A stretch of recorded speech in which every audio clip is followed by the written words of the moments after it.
Hello, thanks for joining me, astrologer Patrick Arundell, for your in-depth weekly horoscope video for week commencing the 29th of July for the Sun or the Ascendant. I'll give you a detailed, in-depth overview before your specific forecast for your sign. If you've yet to subscribe to my channel, I'd be very grateful if you did so now. The wonderful thing about this week is the warmth of Leo. The Sun is the ruler of this zodiac sign, and throughout this week, the Sun and Venus, the planet of relating, are very closely tied together. In fact, the new moon, which occurs on Thursday at 4:11 a.m. BST, is in fact also going to be embracing the energies of Venus. So for the following month, it really gives us an opportunity. In fact, for the first 3 weeks of August, the Sun and Venus are broadly close together in this alliance. It gives us an opportunity to move into a much freer, upbeat, refreshing, expressive and warming phase of the year. Now, the politics which have dominated much of July are not completely at an end. The good news, of course, is that Mercury has now come to the end of its retrograde, or it does as this week begins.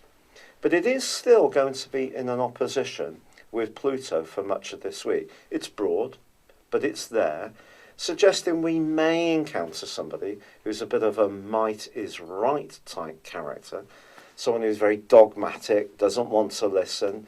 And communication isn't just about speaking, it's about comprehension.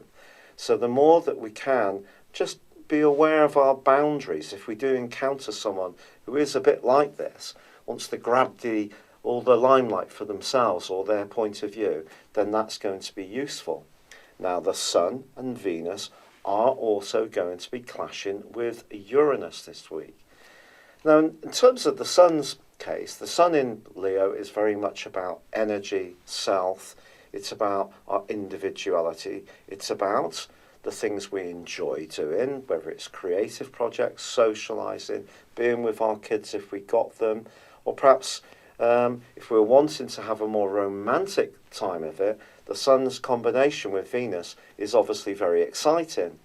It gives us all an opportunity to perhaps think more about how we dress, how we present ourselves, but the second, fifth house angle that we have here could lead to perhaps some spontaneous spending decisions or some spontaneous romantic decisions that we just need to be aware that if we do go for it, however exciting that can be, and obviously Uranian energy is to be more rebellious, it's to not necessarily go with the flow, it's to kind of fight against what's expected.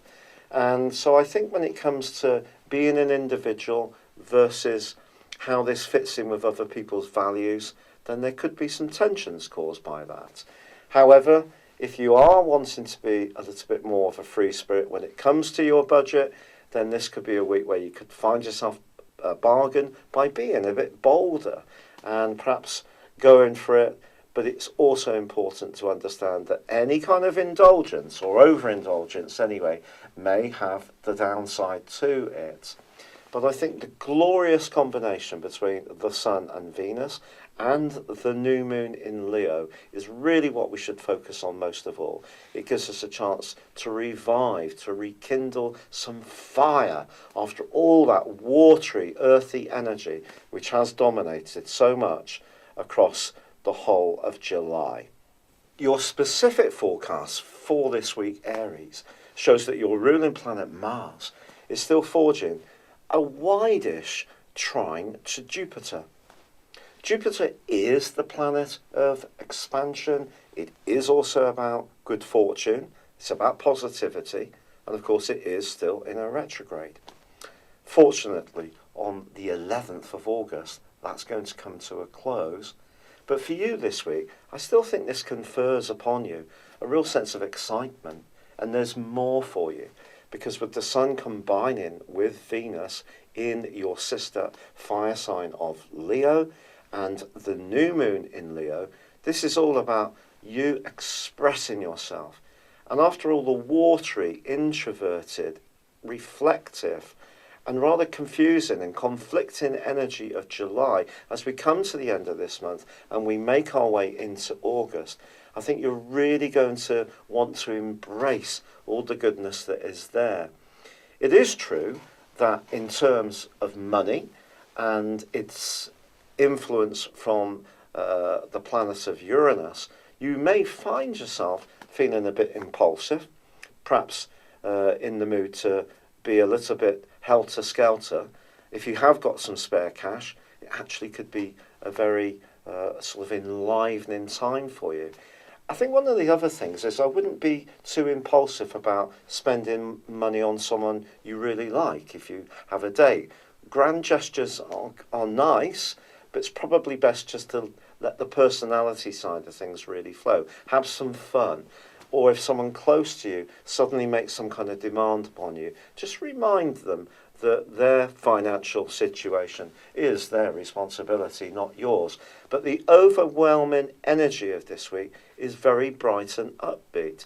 It is true that Mercury ends its retrograde, but it is still in an opposition to Pluto. So that's just a little bit of a hangover from July. But what I would say to that is just try not to be too oversensitive. If you do encounter someone who does seem to be a bit traditional and a bit demanding, try to win them over with your personality power and charm. And you're going to be oozing the stuff this week, Aries. So it really is a great time to make an impact on anyone you want to dazzle with the sheer force of your personality. It's been a real pleasure being with you. I'd love it if you would subscribe to my channel or like or comment on this video. Or if you've yet to check out my new store, including the opportunity to talk to me personally, please click on the link below. But for now, good luck and goodbye.